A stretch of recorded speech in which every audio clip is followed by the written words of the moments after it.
আমাদের একটা ভ্রান্ত ধারণা আছে যে এই কিয়ামতে আল্লাহ মিজানের পাল্লা মানে দাড়ি পাল্লা এনে এই কোলে 10 কেজি সওয়াব আর এই কোলে 11 কেজি গোনা তুলে দিয়ে একটা মাপ দেবে। না না, বিষয়টা এইটা না। আপনার আমল মাপবে আল্লাহ, কাজ মাপবে। কি মাপবে? আর কাজ মাপতে হয় ফিতা দিয়ে, বাটখারা দিয়ে, সিসি দিয়ে, লিটার দিয়ে, দাড়ি পাল্লা দিয়ে। কি দিয়ে? গুরুত্ব। বলেন বলেন। আপনার জীবনের মৌলিক যে কাজগুলো আল্লাহ দিয়েছেন, এই গুরুত্বপূর্ণ কাজ যদি একটাও ছেড়ে যায় আর অমৌলিক যে কাজ আছে এগুলো সব করেছেন, কিয়ামতে আপনার ফল শূন্য, জিরো হবে। তাহলে মৌলিক কাজ কয়টা? হ্যাঁ, 500টা। কয়টা? এই পুরা কোরআনে আল্লাহ ওই 500 শরীয়তের বিধান দিয়েছেন। এইগুলো যদি আপনার জীবনে 499টা করেছেন আর একটা করেন তো নি, আরো ঘৃণা করেছেন, নামাজ পড়েছেন, রোজা রেখেছেন, হজ করেছেন, যাকাত দিয়েছেন, সমাজে যে ইসলাম কায়েম করা ফরজ এটা উল্টাপাল্টা ধারণা করে যারা কায়েম করে তাদের ধরিয়ে দিয়েছে। এরকম মানুষ দেশে নেই। আপনার কিয়ামতে যখন আল্লাহ মাপ দেবে, ফল হবে জিরো, শূন্য, আপনি জাহান্নামে যাবেন। এর চাইতে স্পষ্ট ভাবে বলার মতো ভাষা আমার কাছে নেই। এত সহজ ভাষায় বলার পরও যদি কেউ না বোঝার ভান করে থাকেন, এদিকে আসেন, ছড়ি কোদাল দিয়ে বোঝাচ্ছি। তাছাড়া আপনার বুখারী শরীফ, কোরআন শরীফ দিয়ে হবে না, বাকারি শরীফ লাগবে। 13টা ফরজের একটা বাদ দিলে যদি ফল হয় জিরো, শূন্য, এটা যেমন বুঝলেন 500 শরীয়তের বিধান, 499টা তো মেনে নিয়েছেন, একটা মানার বেলায় আপনি কাতুকুতু করেন মানে, তখন ওইটা রাজনীতি হয়ে যায়, ওইটা জঙ্গি হয়ে যায়, ওইটা ধর্মদ্রোহী হয়ে যায়, রাষ্ট্রবিরোধী হয়ে যায়। কোন কারণে এই কথা বলেন? বলেন। আপনাকে আমি বাঁচাতে চাই। কুষ্টিয়া থেকে এখানে এসেছি খেলা করার জন্য না, আপনাকে আমি বাঁচাতে চাই। আমি কোরআনের চোখ লাগিয়ে দেখতে পাচ্ছি আপনি জাহান্নামে যাচ্ছেন। আপনি ধরা খাবেন কিয়ামতে। ফাম্মা মান উতিয়া কিতাবাহু বিয়ামিনি, আল্লাহ বলেন ডান হাতে যখন আমলনামা দেওয়া হবে, ফায়াকুলু হাউম মাকরাউ কিতাবিয়া, 500টা এই ফরজ বিধান দুনিয়ায় যে লোকটা মেনেছে, মানতে পারে না, সাপোর্ট করেছে, ও বলবে আমার আমলনামা বড় কি সুন্দর আমলনামা আল্লাহ আমাকে দিয়েছে। ইন্নী জানানতু আন্নী মুলাকিন হিসাবিয়া, আমি বিশ্বাস করতাম কিয়ামতের ময়দানে আমাকে হিসাবের কাঠগড়ায় দাঁড় করাবে আল্লাহ। ও টাঙ্গাইলবাসী, সত্যি আল্লাহর কসম, কোরআন শরীফ এই যে এর ভেতরে আছে, হাতে নিয়ে বলছে আমি আপনার শত্রু না, আপনাকে আমি বাঁচাতে চাই। আপনি জাহান্নামে যাচ্ছে। যদি বিশ্বাস না করেন, আলেম যারা আছে প্রকৃত জিজ্ঞাসা করেন তো একটা কথা ভুল বলেছি কিনা। কোরআন থেকে কিছু পাওয়ার জন্যে, যেহেতু দুনিয়াটা আসল দুনিয়া না, উনি গজল বলছিলেন না যে দুনিয়া থাকার জায়গা না, আজকের তেলাওয়াত কিন্তু আয়াতের ভেতরে ওই কথাগুলো পাবেন। আমরা সামনে যাচ্ছি, জবান খুলে পড়েন আউযু বিল্লাহি মিনাশ শাইতানির রাজিম, বিসমিল্লাহির রহমানির রহিম। ফাম্মা মান উতিয়া কিতাবাহু বিয়ামিনি ফায়াকুলু হাউম মাকরাউ কিতাবিয়া। আমার ভাইরা, দুনিয়ার এই জীবনটা শেষ হওয়ার পর অনন্ত অসীম কালের একটা জীবন আল্লাহ শুরু করাবেন আমাদের দিয়ে, যেটাকে বলা হয় আলমে আখেরাত। কি বলা হয়? এই পৃথিবীতে পাঠানো থেকে শুরু করে একেবারে যাওয়া পর্যন্ত 5টা হায়াত আমরা দুনিয়ায় পার করি। একটা জগতে ছিলাম, সেটার নাম আলমে আরওয়াহ, রুহের জগৎ। এরপরে আলমে বুতুন, মায়ের পেটের জগতে একটা নির্ধারিত সময় আমরা কাটিয়েছি। 3 নাম্বার যে জগৎটা আছে আলমে দুনিয়া, এরপরে আরেকটা জগতে যাব, আলমে বারজাখ, কবরের জগৎ। সর্বশেষ যে জগতে আমরা উঠবো ওই জগতের নাম আলমে আখেরাত, পরকালের জগৎ। এর ভেতরে 2টা পার করে ফেলেছি, সামনে মাত্র 2টা বাকি আছে, মাঝখানেরটায় আছি। এখান থেকে বোঝা যায় ওপরে যেহেতু দুইটা পার করেছি, সামনে দুইটা আছে, মাঝখানেরটা আছি, সামনের দুইটাও আমাদের পার করাই লাগবে, মাস্ট বি। কথা বলে না কেন? আল্লাযী খালাকাল মাউতা ওয়াল হায়াতা লিয়াবলুয়াকুম আইয়ুকুম আহসানু আমালা। তিনি সে আল্লাহ যিনি তোমাদের মৌত আর হায়াত বানিয়েছেন। আগে মৌতের কথা এজন্য আল্লাহ দিয়েছেন, মানুষকে আল্লাহ বোঝাতে চান, পৃথিবীর মানুষেরা তুমি যাই মনে করো না কেন, যত উপরে ওঠো না কেন, একথা দৃঢ়ভাবে বিশ্বাস করো যে মরা লাগবে। কি করা লাগবে? মরণের পরে যে বিশাল জগৎ শুরু হচ্ছে, আলমে বারজাখ, কবরের জগৎ, এটা একদিন না একদিন আমাদের সবার জন্য শেষ হয়ে যাবে। সিংহায় ফৎকার দেওয়ার সঙ্গে সঙ্গে আর একটা নতুন জগতে হাজির হব আমরা। আল্লাহ রাব্বুল আলামিন বলেন জগৎটা এত বড় হবে, এক একটা দিন হবে কিয়ামতে 50,000 সানা মিম্মা তাউদ্দুন। এক একটা দিন হবে দুনিয়ার গণনা হিসাবে 50,000 বছরের মতো লম্বা। ও টাঙ্গাইলবাসী, বড় দরদ নিয়ে কথা বলছি, আমি আমার নিজের জন্যই বলছি। আপনি একটু বিবেক দিয়ে ভাবেন তো, এক একটা দিন যদি 50,000 বছরের মতো লম্বা হয় দুনিয়ার এই হিসাবে, আমরা সারা 100 বছর হায়াত পেয়ে দুনিয়া থেকে বিদায় নেব, কোনো একজন হিসাব করে জানিয়েছে আমরা যেন 2.5 সেকেন্ড মাত্র বেঁচে আছি দুনিয়ায়। কত বলেন বলেন? 2.5 সেকেন্ডের পরে আমার শেষ সব। তাও 100 বছর আমরা অনেকে বাঁচি না। আমার এখন 33 বছর বয়স, আমার তো মনে হয় আর 33 বছর পাবো কিনা আল্লাহ জানে। এই অবস্থায় যদি আমি মারা যাই, আখিরাতের এক একটা দিনের তুলনায় আমি কয় সেকেন্ড পেয়েছি বলেন? 1 সেকেন্ড। কতটুকু? মাত্র 1 সেকেন্ডের জন্য আমার দুনিয়ার এই জীবনটা এখন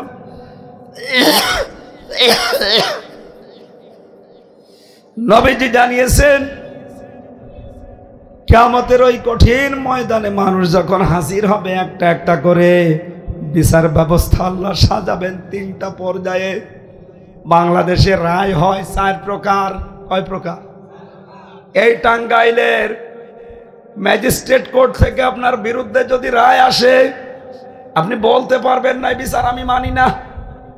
এতটুকু বলার ক্ষমতা আপনার আছে যে আমি তো ন্যায় বিচার পেলাম না, আমি আরো উপরে যাব।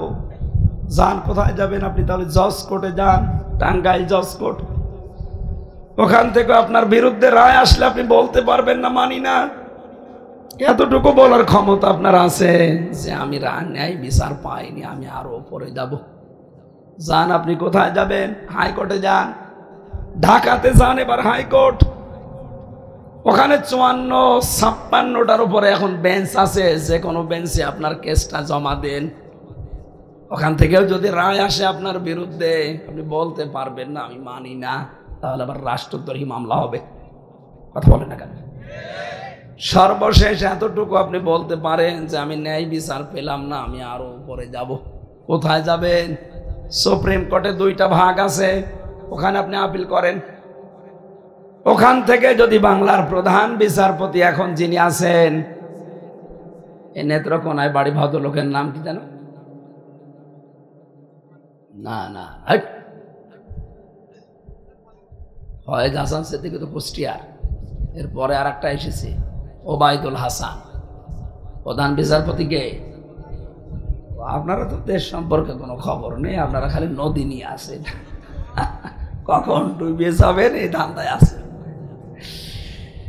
বাংলার প্রধান বিচারপতি ওবায়দুল হাসানের নেতৃত্বে যে 6টা বিচারপতি, এরা যদি একবার আপনার বিরুদ্ধে রায় দিয়ে দেয়, আপনি না, আপনার বাবা না, এই দেশের 16 কোটি মানুষ মেনে নিতে বাধ্য।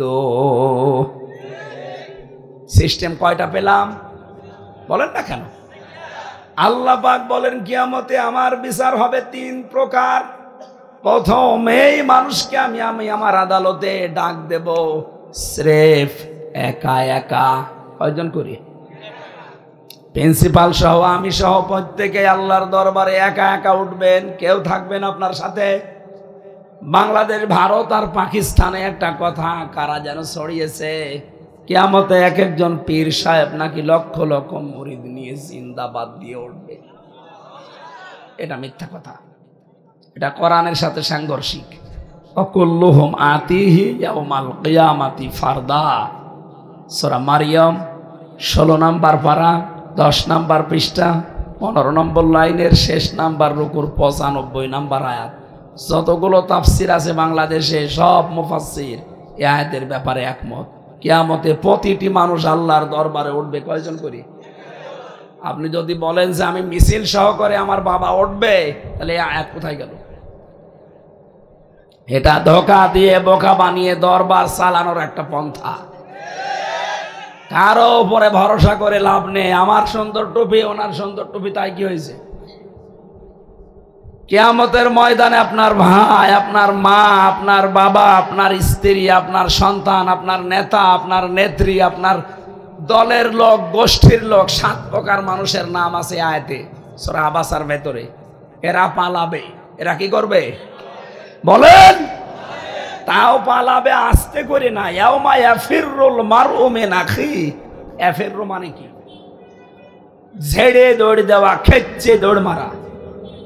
বাঘ দেখলে যেভাবে মানুষ দৌড়ায়, কিয়ামতে এই 7 প্রকার মানুষ ওইভাবে দৌড়াবে। আপনার বিবেকের কাছে আপনার প্রশ্ন আমার, আপনি মূর্খ মানুষ, তাতে কি বলেন তো একটু ভেবে। এই যাদের নাম বললাম, এই 7 প্রকার মানুষ যদি কিয়ামতে পালায়, আমার মনে হয় হাজারো পীর সাহেব বলবে আল্লাহ আমি পীরই ছিলাম না। আমি কি বেশি বলছি? এরা যদি এই কথা বলতে পারে যে আমি ওরে চিনি না, মা বলবে ছেলে আমি চিনি না, ভাই বলবে কেউ, তাহলে পীর সাহেবের কথা বলতে পারে না যে আমি তো পীরই ছিলাম। এই জন্য এই ধান্দা বাদ দেন ভাই। আপনি উঠবেন স্রেফ আল্লাহর দরবারে একা একা। কয়জন করে? একটু ভেবেছেন কোনোদিনের শব্দটা নিয়ে?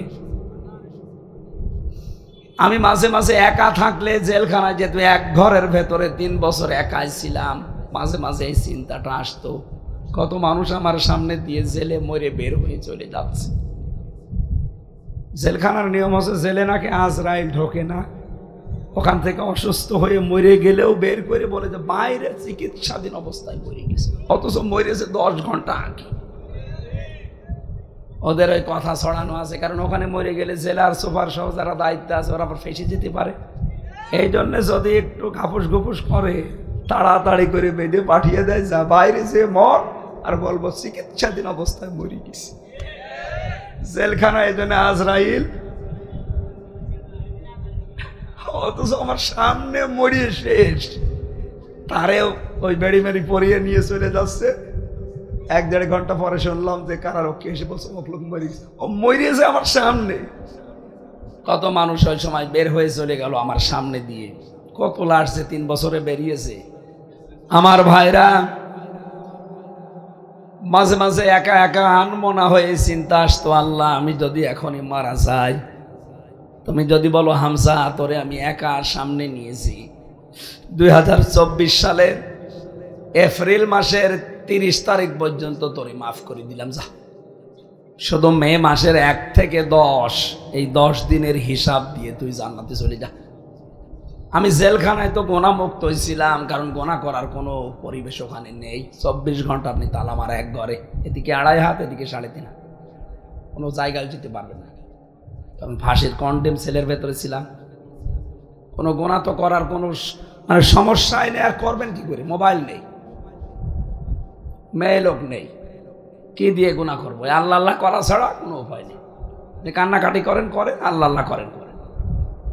মাঝে মাঝে ভাবতাম অন্তত এই 3 বছর তো কিছু না গেলেও কিছু গোনা থেকে মুক্ত আছি। তারপরও যদি আল্লাহ ডিসেম্বরের এপ্রিলের 30 তারিখ পর্যন্ত বলে জবাব দেওয়া লাগবে না, এমনি মাফ করে দিলাম, শুধুমাত্র এই 11 দিনের হিসাব দিয়ে যা, 10 দিনের। আমার মাঝে মাঝে এই চিন্তা এসেছে, কোরআন শরীফের এই যে এর মধ্যে কোরআন আছে, আমি বলছি আমার মাঝে মাঝে মনে আসতো না আমার দ্বারা সম্ভব না। আপনারা পারবেন না? আপনারা পারবেন। কয়েকদিন আগে আমি ওমরা হজে ছিলাম, রোজা রমজান মাসে একটা ভিডিও দেখাচ্ছিল, ওখানে মদিনাতে একটা কম্পিটিশন চলছিল। বিচারপতি যিনি বিচারক, এই যে 10 বছরের বয়স, কোরআনের হাফেজ ছেলেটা, অন্ধ, এত সুন্দর তেলাওয়াত করে পৃথিবীকে তাক লাগিয়ে দিয়েছে। তারে ডাক দিল বিচারপতি। বিচারক ডাক দিয়ে বলছে, তোমার যে চোখ নেই, তোমার একটা আফসোস হয় না আল্লাহর প্রতি যে আল্লাহ তুমি আমাকে চোখ দিলে না, তোমার অভিযোগ নেই? ছেলেটা বলছে, আমার তো অভিযোগ নেই, আরো আমার আনন্দ লাগছে। বিচারক বলছে, একটা কথা বললে, তোমার চোখ নেই, তোমার অভিযোগও নেই, আবার আনন্দ লাগছে মানে? ছেলেটা ডাক দিয়ে বলে, বিচারক আপনি কোন সেন্সে কি দিয়ে কথা বলছে? না আমি জানি না, তবে আমার কাছে এই মনে হয় কিয়ামতের ময়দানে আল্লাহ পাক যখন প্রত্যেককে একা একা তুলবে, এই আয়াতটা তখন তেলাওয়াত করলো, ও কুল্লুহুম আতিহি ইয়াউমাল কিয়ামাতি ফারদা, কিয়ামতের প্রতিটি মানুষ আল্লাহর দরবারে স্রেফ একা একা দাঁড়াবে। আমার যদি শুধু 3.5 হাত বডি সম্পর্কে সুম্মা লা তুসালুন্না ইয়াউমা ইযিন আনিন নাঈম, প্রতিটি নিয়ামত সম্পর্কে যেহেতু জিজ্ঞাসিত হব আমি, আমার পা থেকে মাথা পর্যন্ত যদি আল্লাহ জিজ্ঞাসা করতে করতে আসে, চোখের কাছে এসে আল্লাহ থেমে যাবে। আল্লাহ চোখের কাছে এসেই থেমে যাবে, কারণ আমাকে জন্মগতভাবে চোখ দেয়নি। এইটা দিয়ে আমি আল্লাহকে ওই দিন ধরতে পারবো, মাবুদ তুমি এই 1,00,000 কোটি মানুষকে চোখ দিয়েছিলে, তুমি আমারে চোখ দাওনি। আমি চোখ না থাকার পরেও তোমার পড়া কোরআন 30 পারায় মুখস্থ করে রেখেছি। তুমি আমারে ধরো, কোন জায়গা থেকে ধরবা ধরো, আমি বিচারপতি বিচারক যারা তাদের কাছে পরীক্ষা দিয়ে এসেছি। তুমি আমারে ধরো, আমি পুরাটা আমার বক্ষে ধারণ করে রেখেছি। তুমি আমাকে চোখ দাওনি, অন্তত এই ওসিলাই হলেও আজকে আমার বিচারটা একটু সহজ করে দাও।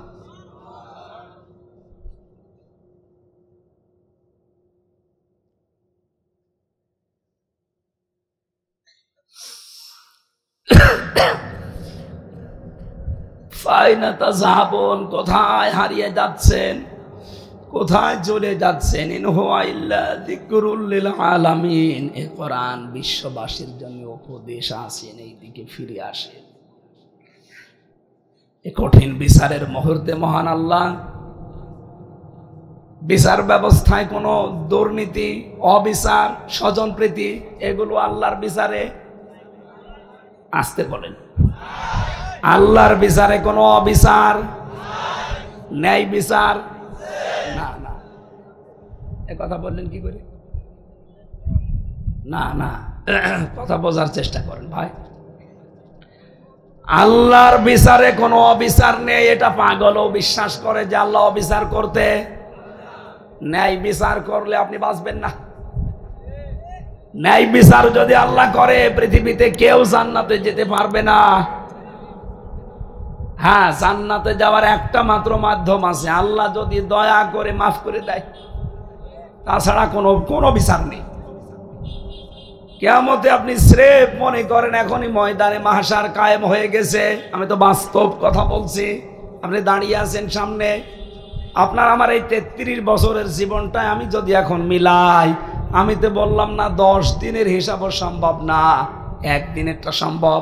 যারা 50টার উপরে মিথ্যা কথা বলেছে, কথা বলেন,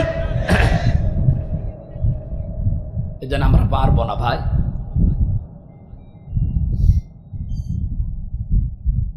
বিচার যখন করবেন আল্লাহ নিজে দাড়ি পাল্লায় আপনার বদিয়ার নাকি তুলে দেবেন। দাড়ি পাল্লার এই বিষয়টা নিয়ে আমাদের ভেতরে একটা ধোঁয়াশা আছে, বিশেষ করে বাংলাদেশ, ভারত আর পাকিস্তানে। আমরা মিজানের পাল্লা অবিশ্বাস করি না, বিশ্বাস করি 100 ভাগ। কিন্তু কায়দা কানুনটা আমি একটু হালকা ভাবে বলছি, একটু মিলান তো। শিক্ষিত মানুষ হলে আমার মনে হয় ভালো হতো, গ্রাম্য মানুষ বুঝবে কিনা আল্লাহ জানে। বলবো হ্যাঁ, একটু ভালো করে খেয়াল করে শুনবেন।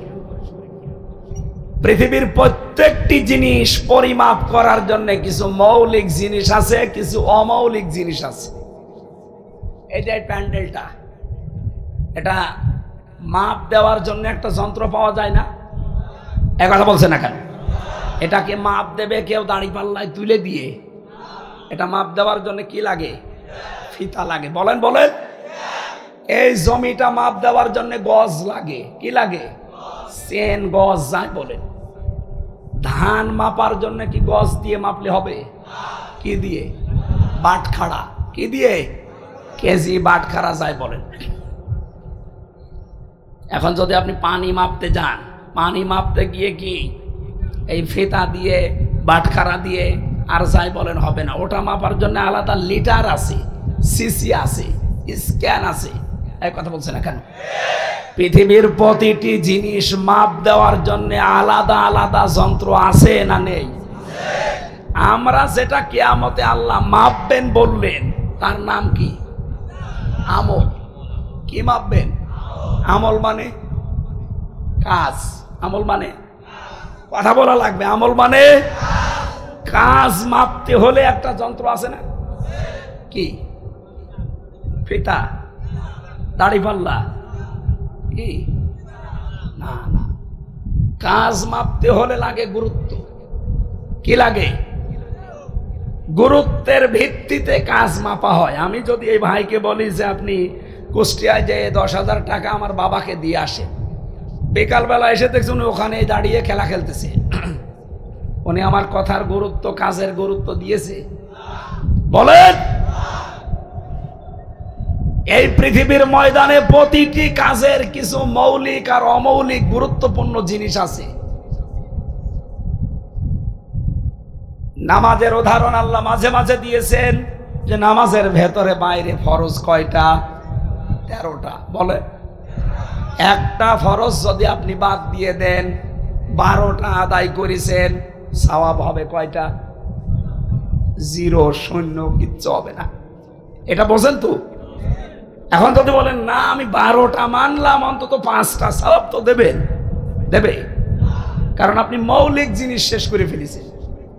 14টা ওয়াজিব আছে। কয়টা? বলেন। যদি একটা ছেড়ে যায় নামাজ হবে না তা না, একটা সুরত আছে, জরিমানা দেওয়া লাগবে, সজদা। কথা বলছে না কেন? এটা যদি কেউ দেয় তার নামাজ হবে না? হবে না। কিন্তু ফরজ যদি বাদ হয়, সজদা না, 14 বার সিজদা দিলেও নামাজ। কারণ কি? ফরজটা হচ্ছে মৌলিক, আর বাকি যা আছে নামাজের সব হচ্ছে অমৌলিক। যদি নাও করেন জরিমানা মানা দিয়ে বাঁচা যায়। এই প্যান্ডেলটার মৌলিক জিনিস হচ্ছে খুঁটি আর এই ছাদ। কথা বলছে না কেন? সামিয়ানার খুঁটি না থাকলে কেউ প্যান্ডেল বলবে? এখানে অমৌলিক কিছু জিনিস আছে। এই যে মাইকটা, এই টেবিলটা, টিস্যুর বক্স, এই চেয়ারগুলো, আমরা যারা বসে আছি, এগুলো যদি নাও থাকে মানুষ এটাকে স্টেজ বলবে না? কি বুঝলেন এখান থেকে? বলেন। প্রত্যেকটি কাজের যেন মৌলিক অমৌলিক জিনিস আছে। কিয়ামতের ময়দানে আপনার আমল মানে কাজ, এ কাজকে আল্লাহ মাপবেন গুরুত্বের ভিত্তিতে। মিজানের পাল্লা মানে দাড়ি পাল্লা না, মিজানের পাল্লা মানে মানদণ্ড। হাইকোর্টের সামনে আপনি দেখবেন একটা দাড়ি পাল্লা টাঙানো আছে, টাঙানো নেই? ওটা দিয়ে সরকার কি মেপে মেপে জিনিস দেয়? কেন টাঙিয়ে রেখেছে? দুই দিকে সমান সমান, ন্যায় বিচারের ওটা মানদণ্ড। সরকার বাংলাদেশের মানুষকে বোঝাতে চায় যে অন্য যদি জায়গায় এই মেম্বার, চেয়ারম্যান, এই তারপরে উপজেলা চেয়ারম্যান, এমপি, আদালতে যদি বিচার কোনো জায়গায় জেলা শহরে, থানা শহরে নাও পাও, হাইকোর্টে আসলে কি বিচার পাবা? যদি আমরা ন্যায় বিচারই পাচ্ছি নাকি? আমাদের একটা ভ্রান্ত ধারণা আছে যে এই কিয়ামতে আল্লাহ মিজানের পাল্লা মানে দাড়ি পাল্লা এনে এই কোলে 10 কেজি সওয়াব আর এই কোলে 11 কেজি গোনা তুলে দিয়ে একটা মাপ দেবে। না না, বিষয়টা এইটা না। আপনার আমল মাপবে আল্লাহ, কাজ মাপবে। কি মাপবে? আর কাজ মাপতে হয় ফিতা দিয়ে, বাটখারা দিয়ে, সিসি দিয়ে, লিটার দিয়ে, দাড়িপাল্লা দিয়ে। কি দিয়ে? গুরুত্ব। বলেন বলেন। আপনার জীবনের মৌলিক যে কাজগুলো আল্লাহ দিয়েছেন, এই গুরুত্বপূর্ণ কাজ যদি একটাও ছেড়ে যায় আর অমৌলিক যে কাজ আছে এগুলো সব করেছেন, কিয়ামতে আপনার ফল শূন্য, 0 হবে। তাহলে মৌলিক কাজ কয়টা? হ্যাঁ, 500টা। কয়টা? এই পুরা কোরআনে আল্লাহ ওই 500 শরীয়তের বিধান দিয়েছেন।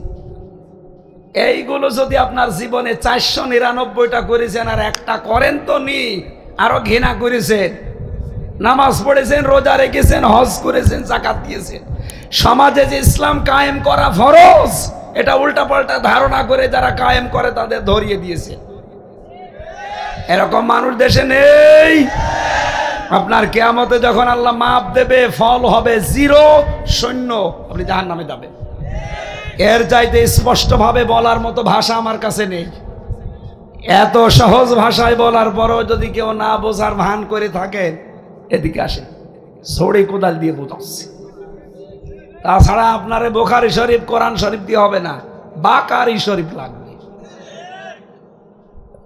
13টা ফরজের একটা বাদ দিলে যদি ফল হয় 0, শূন্য, এটা যেমন বুঝলেন 500 শরীয়তের বিধান, 499টা তো মেনে নিয়েছেন, একটা মানার বেলায় আপনি কাতুকুতু করেন, মানে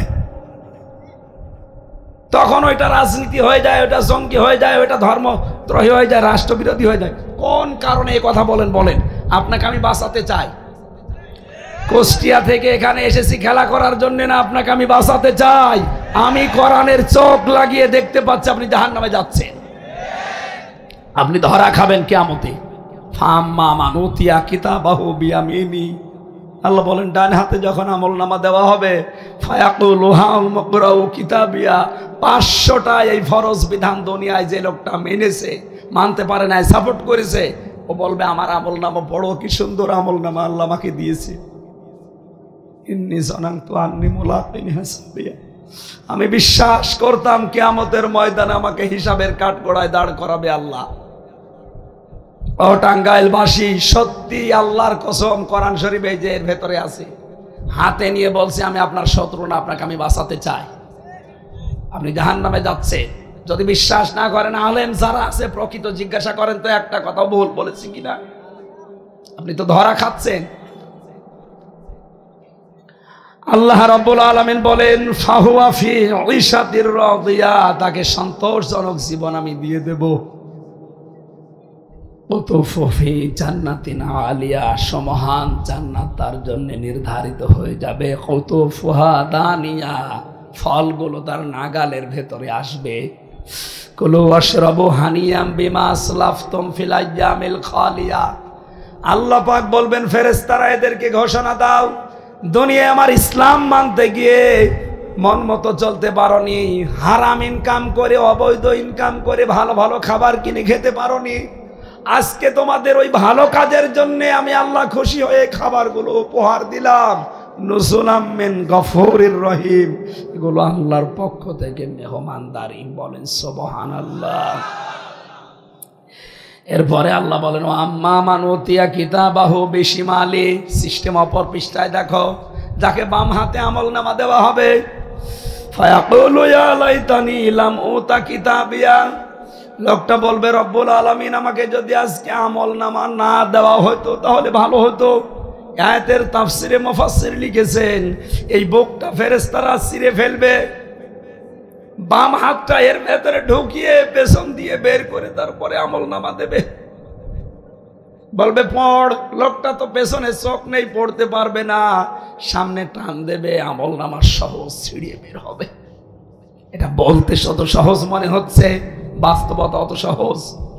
সারা জীবন তো রিমান্ড নাম শুনেছি, 10টা দিন আমি ছিলাম, আমি টের পেয়েছি রিমান্ড কাকে বলে।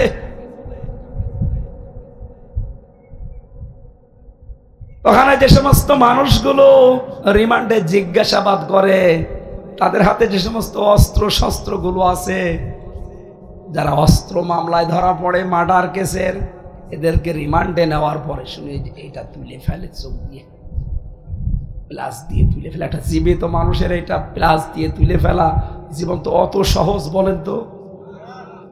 ওর সম্মুখীন না হলে আপনি বুঝবেন। আমার তো মূল্য চুরির মামলা, আমার আর কি নেবে, খালি জিজ্ঞাসা করে। কিন্তু অস্ত্র মামলা যাদের, ওদের কি শুধু বলবে সোনা মতো ভাত খেয়ে নাও।